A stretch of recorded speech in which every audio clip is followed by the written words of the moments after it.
الحمد لله رب العالمين وصلى الله وسلم على رسوله الكريم ونبيه الأمين وعلى آله وأصحابه أجمعين. أما بعد فأعوذ بالله من الشيطان الرجيم. بسم الله الرحمن الرحيم. واتقوا فتنة لا تصيبن الذين ظلموا منكم خاصة واعلموا أن الله شديد العقاب. قال رسول الله صلى الله عليه وسلم: إن الله يحب إذا عمل أحدكم عملا أن يتقنه. رواه الحاكم في مستدركه ورجاله على شرط الشيخين. وقال النبي صلى الله عليه وسلم: إن الله إذا أحب عبدا عجل له في العقوبة. رواه الحاكم وأبو يعلى. اللهم صل وسلم على عبدك ورسولك ونبيك ونجيك محمد أحمد وعلى آله وأصحابه وبارك وسلم وسلم. شور ہے ہو گئے دنیا میں مسلمان نابود، ہم یہ کہتے ہیں کہ ہے بھی کہیں مسلم موجود. وضم تم ہو نسوارا تو تمدن میں ہنود، یہ مسلمان ہیں جنہیں دیکھ کے شرمائے یہود.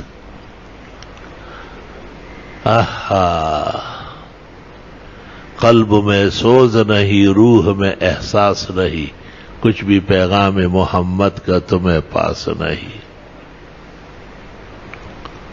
میرے بزرگوں، محترم بھائیوں اور معزز سامعین، دنیا چند روز آئے اور بہت ہی زیادہ جلد ختم ہونے والی ہے. قل متاع الدنیا قلیل والآخرۃ خیر لمن اتقى. اصل خوشی تو آخرت کی ہے جو اللہ تعالیٰ نے مسلمانوں کے لیے، ایمان والوں کے لیے تیار فرمائی ہے. وسارعوا إلى مغفرة من ربكم وجنة عرضها السماوات والأرض أعدت للمتقين. جناب رسول اللہ صلی اللہ علیہ وسلم فرماتے ہیں، اللہ تعالیٰ مومن مسلم کو ایسی نعمتیں، خوشیاں عطا کرے گا ما لا عین رأت، کسی آنکھ نے دیکھا ہی نہیں ہوگا، ولا اذن سمعت، کانوں نے سنا ہی نہیں ہوگا، ولا خطر علی قلب بشر، کسی انسان کے دل میں اس کا کھٹکا و خیال بھی نہیں آیا ہوگا. موضع صوت فی الجنہ خیر من الدنیا وما فیہا. ایک لاٹھی جتنی جگہ میں رکھی جاتی ہے، اگر اتنی جگہ بھی کسی کو جنت میں مل گئی، دنیا و ما فیہا سے بہتر ہے. کیونکہ دنیا اور ما فیہا تو ختم ہو رہی ہے. ما عندکم ینفد وما عند اللہ باق.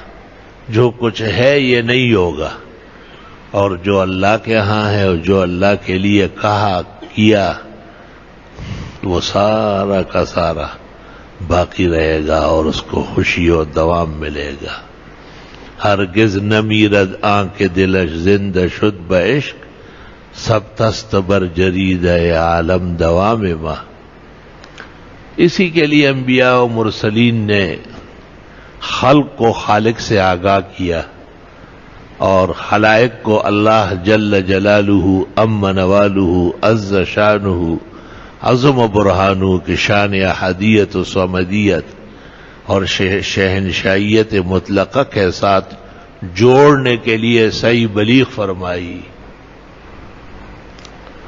بخاری شریف کی ایک حدیث میں ہے کہ آپ نے ایک موقع پر صحابہ کے ساتھ سخت گفتگو کرتے ہوئے کہا: انا آخذکم بحجزکم وانتم تتکحمون الی النار.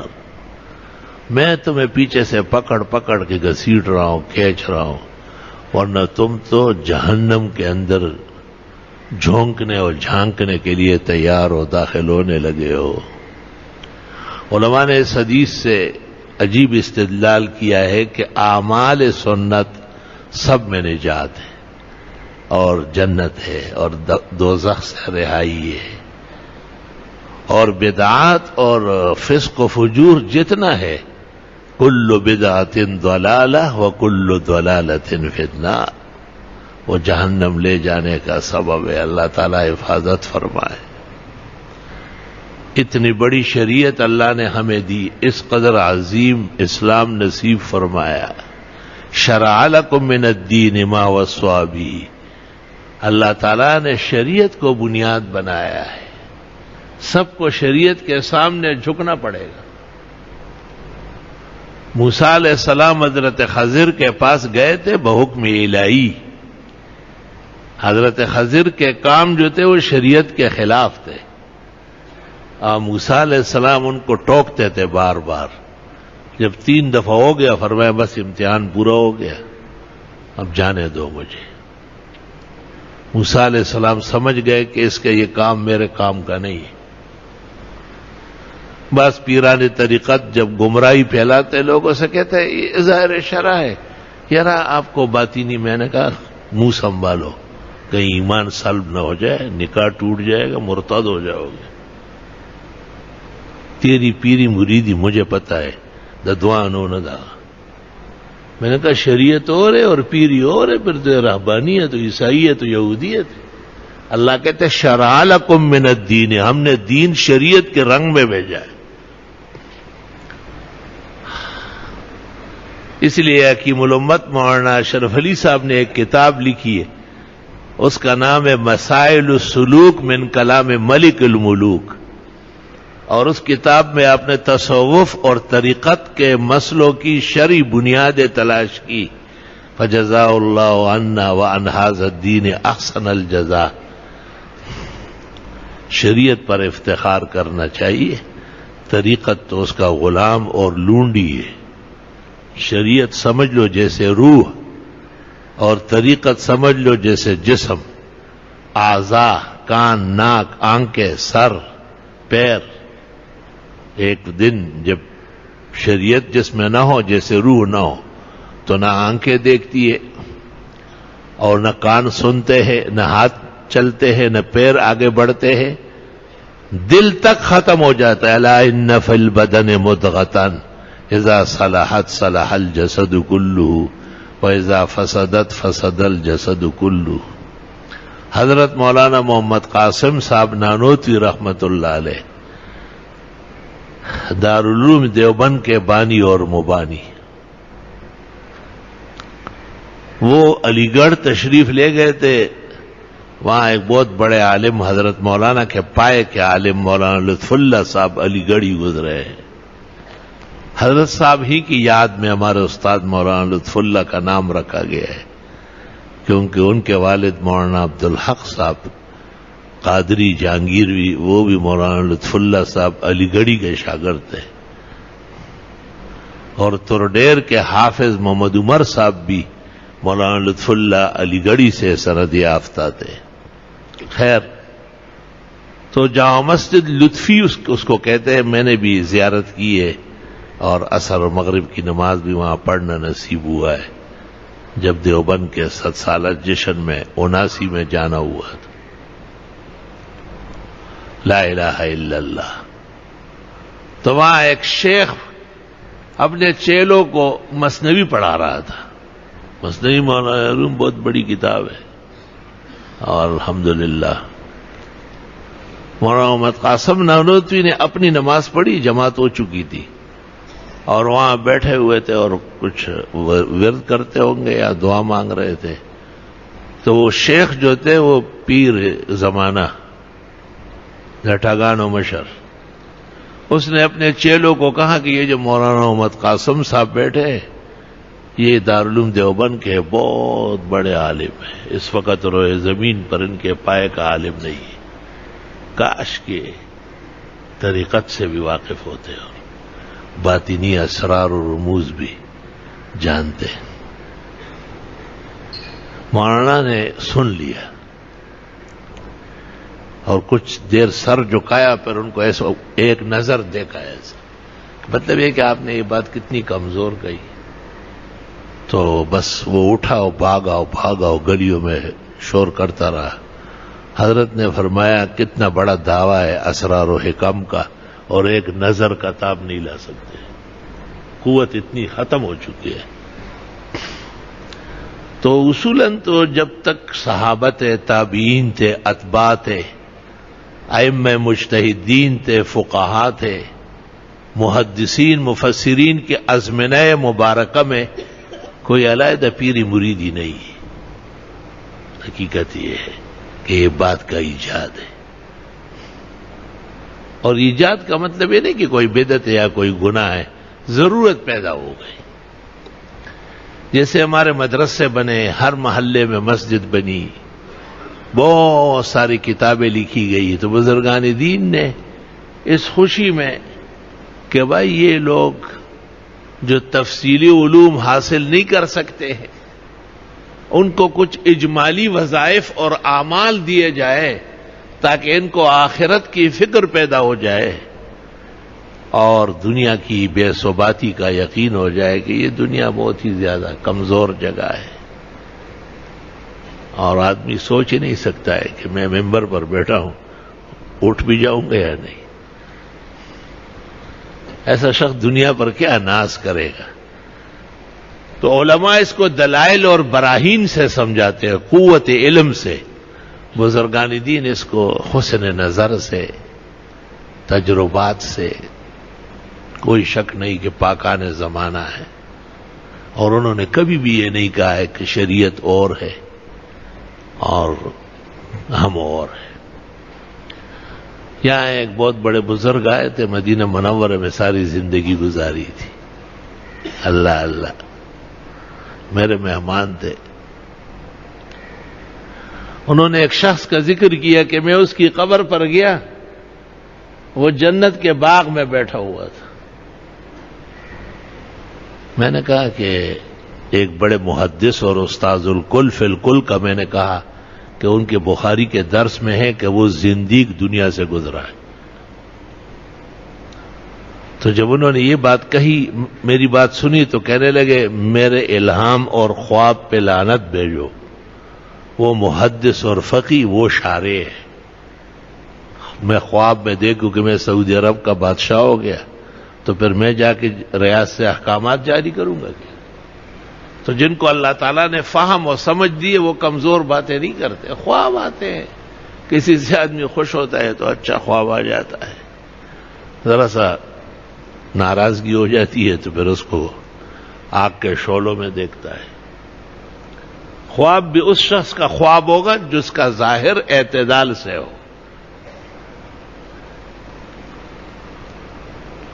اللہ اکبر.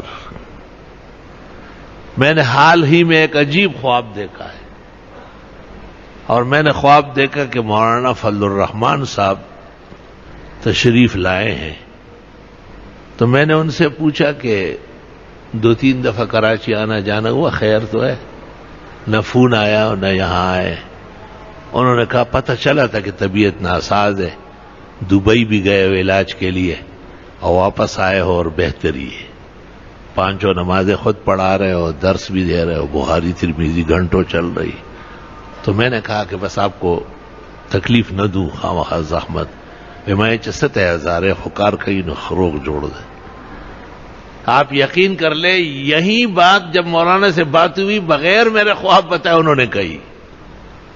جو خواب میں مجھ سے بات ہوئی جب مولانا تشریف لائے تو ٹیلی فون پر پہلے یہی بات کہی.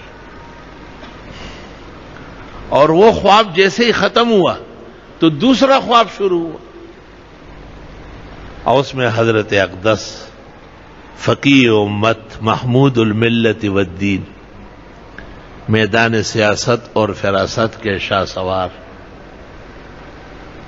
حضرت مولانا مفتی محمود صاحب رحمت اللہ علیہ، ان کو میں نے دیکھا کہ بہت خوبصورت نیو برانڈ وہی زرد رومال جو مفتی صاحب کا جو فضل الرحمان صاحب کا ہے، یہ سر پہ باندھے ہوئے چمک رہے ہیں، اور ایسے سفید کپڑے ہیں کہ ان جیسے سفید شاید کائنات میں نظر نہ آئے. اور صرف میں نے سلام کیا تو مجھ سے صرف ایک بات کہی پیدے فضل الرحمن خیال خو بکول غواړي کنه لا الہ الا اللہ محمد رسول. خواب میں مجھے ایسا نظر آیا جیسے فضل الرحمن کوئی بچہ ہے اور چھوٹے درجات میں پڑھ رہا ہے. باپ کے لیے تو بیٹا بچہ ہی ہوتا ہے. تو میں جب اٹھا تو میں نے بہت دیر تک حضرت اقدس مفتی صاحب کے لیے رفع درجات اور غفران و رضوان کی دعائیں کی، مولانا کی برکت حیات کے لیے بھی اور ان کے سیاسی فتوحات کے لیے بھی دعائیں کی. مولانا نے مجھے کہا نوری آباد میں کہ اس خواب سے پھر کیا سمجھ گئے؟ میں نے کہا خیر خواہی میں بھی اعتدال رکھنا پڑے گا. ہنس پڑے. میں نے کہا خیر خواہی کی جو بات ہے کہ تم نے جمعہ شریروں سے نافذ نہیں کرایا، جمعے کے لیے آگے نہیں بڑھ رہے ہو، اور بہت سارے کام ہیں آپ کے ذمہ جس میں ہمارے خیال میں آپ سستی کر رہے ہیں، تو اس میں بھی ہمیں ذرا خیال رکھنا ہوگا کہیں زیادتی نہ ہو جائے. اللہ تعالیٰ کبھی بھی زیادتی نہ کرائے، کسی ایک طالب اور ایک نمازی کے ساتھ بھی نہ ہو. پشتو میں کہتے ہیں وہی مڑے گل نزغمی. حضرت 1980 میں فوت ہوئے، تقریباً 38 سال ہو رہا ہے. اللہ اکبر. اور ایسے تر و تازہ ہے جیسے ابھی درسگاہ سے نکلے ہیں بخاری شریف پڑھا کر. آپ کی بخاری اور ترمذی دونوں عجیب و شان تھی. ان جیسے درس شاید پاکستان کی تاریخ میں کسی نے نہیں دیا ہو. اللہ. تو بہرحال خواب دیکھنے والا خود خواب کو سمجھے اور خواب کا حق دیکھنے والے پر ہے. پیروں میں یہ بڑی غلطی ہے کہ وہ اپنے خواب دوسروں کو بیچتے. نہیں، خواب سے مجھے سبق لینا ہے. میں نے دیکھا ہے نا، اشارہ مجھے ہوا ہے تو مجھے اس کے مطابق رہنا ہے اور اپنی اصلاحات کرنی ہے. کبھی ایسے خواب بھی دنیا میں آتے ہیں کہ جیسے آپ کو سمجھائیں تو اس طرح دوسرے کو بھی سمجھائے. ایسے خواب بھی میں نے دیکھے. کامل العقل اور کامل المنزل لوگ جو آخرت میں ہیں وہ اللہ کے حکم سے اور احسان سے اپنے پسماندگان کے لیے اللہ سے دعائیں کرتے ہیں، اور کبھی کبھی اللہ ان کے نظارے عجائب دکھا دیتا ہے، کبھی ان کے حسن اعمال وہاں پہنچتے ہیں. میں ایک معاملے میں مبتلا تھا ایک زمانے میں. میرے والد صاحب تھے، ان کو تعلیم نہیں تھی، الف سے با پڑھے ہوئے نہیں تھے، اور نام ان کا محمد عاقل تھا، اور عقل اسم با مسمى تھے. میں نے زندگی میں جتنی عقل ان سے سیکھی اتنا کہیں نہیں سیکھی. اور وہ جب بھی کبھی ہم سے بات کرتے تو ہمیں خوف ہوتا تھا. نہایت غصناک اور قہرجن انسان تھے. پوری زندگی میں نے ان کو ہنستے ہوئے نہیں دیکھا. بالکل ایسا سنجیدہ رہتے تھے. جو زیادہ ہنستا تھا ان کو بھی دیکھ کے افسوس کرتے تھے کہ اس کو اتنی ہنسی آ رہی، کیا ہو گیا اس کو. تو اس معاملے میں بہت پریشان تھا. تو مجھے خواب میں آیا اور مجھے کہا کہ آپ پیچھے ہٹے، خبردار. اس کے بعد جب خواب ختم ہوا میں نے دیکھا تمام ماحول بدل گیا. جیسے والد صاحب نے کہا اس طرح ہی ماحول ہو گیا. اللہ اکبر. کہتے ہیں قضاء و قدر جو ہے نا آخرت سے ایسا گوم کے آتا ہے.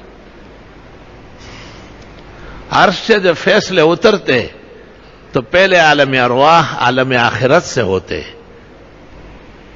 اور یہ جو خواب ہے یہ حقیقت میں ایک منزل اس کی دنیا ہے اور اصل منزل ان کا عقبہ ہے. اس لیے مردوں کو یکدم پتہ چل جاتا ہے. اللہ رب العالمین ان کو اپنے خاص فضل و احسان سے اطلاع کرتا ہے. پھر چونکہ یہ اطلاع خیال اور وہم و خواب ہے، اس لیے فقہاء نے شریعت کی حفاظت کے لیے کہا کہ کسی کا خواب بھی دلیل شرعی نہیں ہے.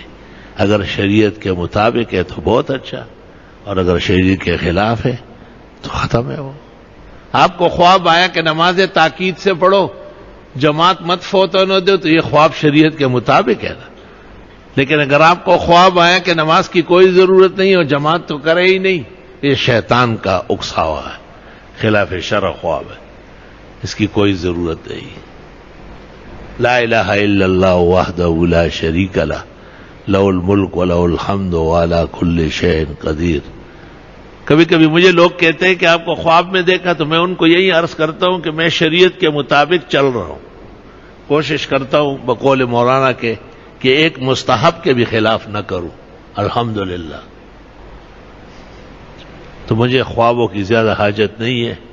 آدمی یقظتاً صحیح رہے، صراط مستقیم پر رہے. اگر میرے اعمال کمزور ہے اور مجھ میں غلطی اور کمزوریاں ہیں اور آپ مجھے جنت الفردوس میں دیکھیں، تب بھی مجھے اطمینان نہیں ہے، مجھے خوف و خطر ہے کہ میرے اعمال کا تقاضا تو دوسرا ہے. اس لیے فال سگور رحمان اخپل مل سڑی فال لے. رحمان بابا کہتے کہ فال دیکھنے کی ضرورت نہیں، اب پہلے اپنا کردار چیک کر لو. الحمدللہ. انسانی اعمال اس قدر ضروری ہے. میں نے اپنے استاد حضرت اقدس مولانا یوسف صاحب بنوری کو دیکھا تھا. پوری حکومت ان کے خلاف تھی، کراچی کے بہت سارے سازشی عناصر خلاف تھے، اور ان کو اطلاع دے دی گئی کہ آپ کے ادارے کے خلاف آج یہ ہوگا. آپ نے بڑی بے نیازی سے کہا کہ میرے تمام معمولات صحیح ہے، اس لیے فرمایا ایسا یوں کیا کہ ایک پتہ بھی نہیں گرے گا، کچھ بھی نہیں ہو، کچھ بھی نہیں ہو. حسن عمل بہت بڑی بلندی ہے. وَإِذَا افْتَقَرْتَ إِلَى الذَّخَائِرِ لَمْ تَجِدْ ذُخْرًا يَكُونُ كَصَالِحِ الْأَعْمَالِ. جب آپ خزانے کرنے لگے کہ میرے پاس سونا جمع ہو جائے اور چاندی جمع ہو جائے، بینک بیلنس بڑھ جائے، ملکوں میں میرے پلاٹ اور زمینیں ہو، یاد رکھنا یہ سب خیال ہے اور غلطی ہے. یا آپ بھی مبتلا ہو رہے اور اپنی اولاد کو بھی گرفتار کرا رہے ہیں. یہ سب غلط کر رہے ہیں. آپ صرف اور صرف اعمال اور کردار بلند کر لے. وَإِذَا افْتَقَرْتَ إِلَى الذَّخَائِرِ لَمْ تَجِدْ. جب آپ احتیاج محسوس کرتے کہ مجھے ذخیرہ چاہیے، تو یاد رکھنا کوئی ذخیرہ ایسے نہیں ہے. ذُخْرًا تَجِدْهُ كَصَالِحِ الْأَعْمَالِ. جس طرح نیک اعمال ہے، بہت بلندی اور برتری. لا الہ الا اللہ وحدہ لا شریک لہ. الحمدللہ الحمدللہ. رسول اللہ صلی اللہ علیہ وسلم علی اور فاطمہ کے گھر گئے اور ان سے پوچھا رات کو اٹھتے ہو، نماز پڑھتے ہو؟ انہوں نے کہا کہ اللہ تعالیٰ توفیق دے تو اٹھتے. آپ نے کہا وَكَانَ الْإِنسَانُ أَكْثَرَ شَيْءٍ جَدَلًا. خامخواہ ادھر ادھر کی باتیں کرتے ہو. صاف کہو کہ پڑھتے ہو یا نہیں. دیکھو پیغمبر آخر الزمان ہے، اور حیدر کرار کو اور فاطمۃ الزہرا بطول کو اور سیدۃ نساء الجنہ کو نیک اعمال کی کیسی توجہ دلا رہے کہ آپ رات کو اٹھا کرے، نماز پڑھا کرے. ابو الہیثم کو آپ نے 2 غلام میں سے ایک پسند کرنے کا کہا، تو اس نے کہا حضرت آپ پسند کر کے دے. آپ نے کہا یہ ایک جو ہے نا میں نے رات کو دیکھا تھا، نماز پڑھ رہا تھا، اس کو ترجیح حاصل ہے، آپ اسی کو لے جائیں. لا الہ الا اللہ وحدہ لا شریک لہ لہ الملک و لہ الحمد وعلی کل شیء قدیر. آپ کے گھر میں ایک کنیز کام کرتی تھی، نوکرانی، بہت زیادہ نیک خصلت اور نیک عمل تھی. آپ نے ان سے نسب حسب پوچھا، پتہ چلا کہ وہ اسماعیل علیہ السلام کی اولاد میں سے. آپ نے فوراً جو ہے نا خدیجۃ الکبریٰ کو کہا عاتقہ ہے، اس کو آزاد کرے. اسماعیل علیہ السلام کی اولاد میں کوئی بھی غلام کنیز نہیں، کسی نے ظلم کیا ہے.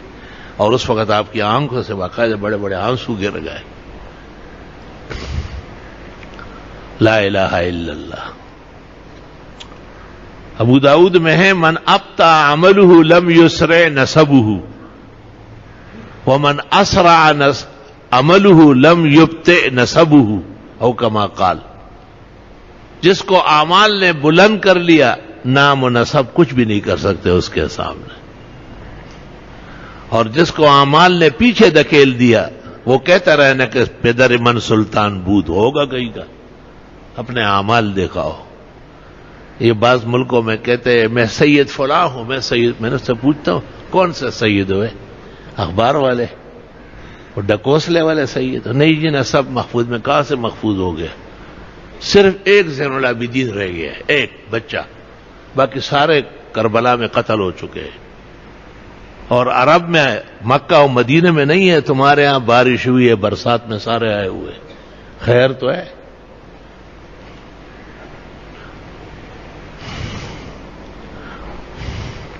مجمع البحار میں طاہر پٹنی کہتے ہیں کہ علماء سارے سادات ہیں، یعنی دین کے رہنما ہیں۔ دیکھیں ذرا، اور اگر کوئی وصیت کرے کہ میری جائیداد اور میری دولت سادات کو دے تو فقہا کہتے ہیں کہ فقہا اور مفتیین اور محدثین کو دیا جائے گا، یہ امت کے سادات ہیں۔ لا الہ الا اللہ وحدہ لا شریک لہ۔ طالب علم جو کتابیں پڑھتے ہیں وہ یاد رکھے، باہر کتاب الزکوٰۃ میں جب یہ مسئلہ چلا ہے کہ سادات کو زکوٰۃ دے سکتے یا نہیں، تو ابن نجیم نے کہا ہے کہ سادات کہاں ہیں؟ ان الاعاجم قد ضیقوا انصابهم، عجم میں نسب خلط ملط ہو چکے ہیں۔ ہمیں کوئی ناراضگی نہیں ہے ان سے، اللہ ان کو میں اچھے لوگ پیدا کرے، ہمیں دکھ یہ ہوتا ہے کہ داڑھی دبا کے منڈاتے ہیں، انگریزی فیشن کے پرتو ہوتے ہیں، دنیا کی کوئی ناکردنی اور بدفعلی نہیں ہے جو ان میں موجود نہیں ہے، اور نام لیں گے تو جی سید فلاں اور سید فلاں، اور ذرا اس کو محفوظ رکھو، آخرت کے دن دیکھا جائے گا کہ کون سید تھا اور کون نہیں تھا۔ اس لیے علماء کہتے ہیں کہ طالب کو اجازت ہے کہ اپنے استاذ کو کہے میرا استاذ سید المحدثین ہے، میرا استاذ سید الفقہاء ہے، میرا استاذ سید الصرفیین ہے، سید النحات ہے، سید الادباء ہے۔ دیکھیے مجمع البحار جلد پنجم تک ملا کون کون سے الفاظ و القاب جائز ہے اور کون سے ناجائز۔ تو اصل بنیاد جو ہے وہ عمل کی ہے، اور اللہ قرآن کریم میں جب بھی کسی کو کہتے ہیں تو یہ نہیں کہتے کہ تمہارا نسب بہت بڑا تھا، کہتے یا بنی اسرائیل، او یعقوب کے بیٹو شرم کرو، حیا پیدا کرو، انی فضلتکم علی العالمین، میں نے تمہیں برتری دی تھی کائنات پر، واتقوا یوما، اس دن کے آنے سے بچو نا، لا تجزی نفس عن نفس شیئا، کوئی کسی کو چھڑا نہیں سکے گا، ولا یؤخذ منها عدل، نہ جرم کے بدلے میں جرمانہ قبول ہوگا، ولا تنفعها شفاعہ، نہ کسی بڑے سے بڑے کی سفارش چلے گی، ولا هم ینصرون، اور نہ ان کی آپس میں مدد کی جائے گی۔ اور پھر فرماتے ہیں لعن الذین کفروا من بنی اسرائیل، یہی بنی اسرائیل لعنتی ہو گئے۔ علی لسان داؤد و عیسیٰ ابن مریم، حضرت عیسیٰ کے زمانے میں بھی ان کی زبان سے، اور حضرت داؤد کے زمانے میں بھی، عیسیٰ کے زمانے میں خنازیر بنائے گئے اور حضرت داؤد کے زمانے میں بندر بنائے گئے، وجعل منہم القردۃ والخنازیر وعبد الطاغوت۔ تو دیکھو انساب پر قائم نہیں رہے اور ان کے احساب ختم ہو گئے، اس واسطے ان کے نسب کو بھی نفی کر دیا۔ نوح علیہ السلام نے جب کہا ان ابنی من اہلی، یہ میرا بیٹا تو ہے کنعان، بیٹا تو میرا ہی ہے، لڑکیاں کھا رہا ہے پانی میں، آپ نے کہا انہ لیس من اہلک، نہیں ہے نہ اہل ہے، انہ عمل غیر صالح، اس کا چال چلن خراب ہے، اس کے اعمال آپ کے منصب کے خلاف ہے، خبردار کہ آپ نے ایسے بیٹے کے بارے میں دعا کی۔ انی اعظک ان تکون من الجاہلین، میں آپ کو سمجھاتا ہوں اے نوح پیغمبر کہ آئندہ ایسی کمزور بات نہ کریں۔